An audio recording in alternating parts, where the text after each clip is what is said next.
আপনি নতুন ক্ষমতায় বসেছেন, তাই নরম ভাষায় কিছু কথা বলে প্রস্তাব রেখে গেলাম। যদি আপনিও যদি সেই শক্তির মহাজন ইউনূসের মতো যদি আপনি যদি সেই খুনিদেরকে শাস্তি দিতে বিলম্ব করেন, একদিন এই শান্তিপ্রিয় জনতা আপনার বিপরীতে মাঠে নামতে বাধ্য হবে। যখন আমার ভাই রইসুদ্দিনকে নির্মমভাবে মিথ্যা অপবাদ দিয়ে মব ভায়োলেন্সের মাধ্যমে হত্যা করা হয়েছিল, তখন ক্ষমতায় কে ছিল?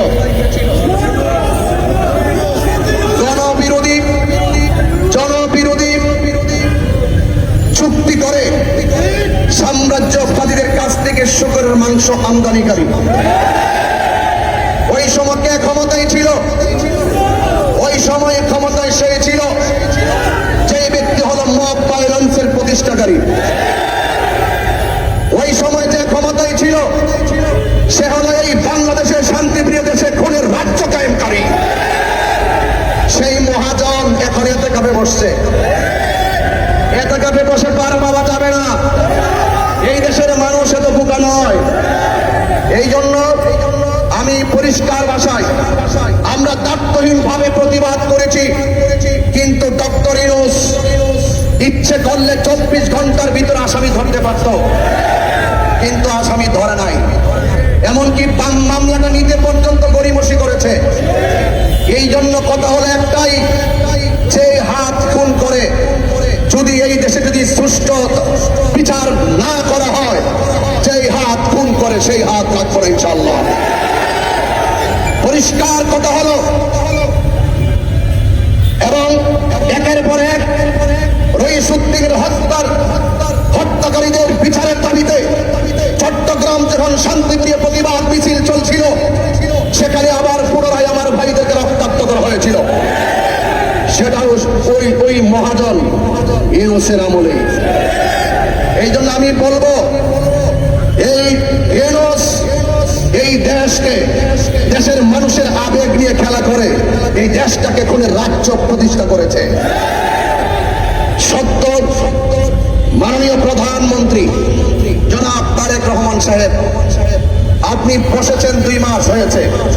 এই জন্য আপনার কাছে আমি অনুরোধ করব, মেহেরবানি করে ইতিমধ্যে আপনার সামনে একটি স্মারকলিপি প্রস্তুত করা হয়েছে।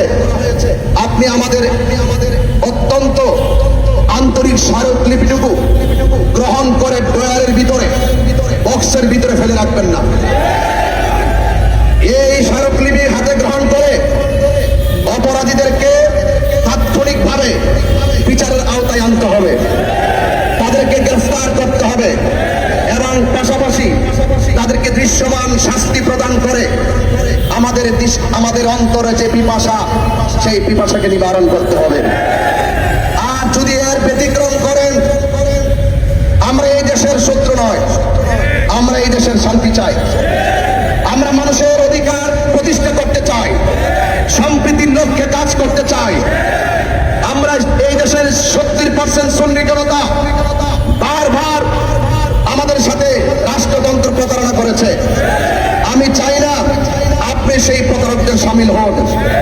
অনতি বিলম্বে স্মারকলিপি গ্রহণ করে আমার ভাই মাওলানা রইসুদ্দিনের হত্যাকারীদেরকে গ্রেফতার করে দৃষ্টান্তমূলক শাস্তি দিতে হবে। আর যদি দৃষ্টান্তমূলক শাস্তি দেওয়া না হয়, আপনি ভালো করেই জানেন, এই সেই ঢাকার প্রেস ক্লাব 4-5 জায়গায় বাধা দিয়ে কিন্তু আমাদেরকে দাবি রাখতে পারে নাই। আজকে আমার ভাইয়েরা, আপনারা সবাই ঐক্যবদ্ধ থাকুন এবং সত্য ন্যায় ইনসাফ প্রতিষ্ঠায় রাজপথে থাকুন, সেই আশাবাদ ব্যক্ত রেখে বিদায় নিচ্ছি। আসসালামু আলাইকুম ওয়া রাহমাতুল্লাহি। ভিডিওটি ভালো লাগলে অবশ্যই শেয়ার করে দিবেন, অ্যান্ড থ্যাঙ্কস ফর ওয়াচিং।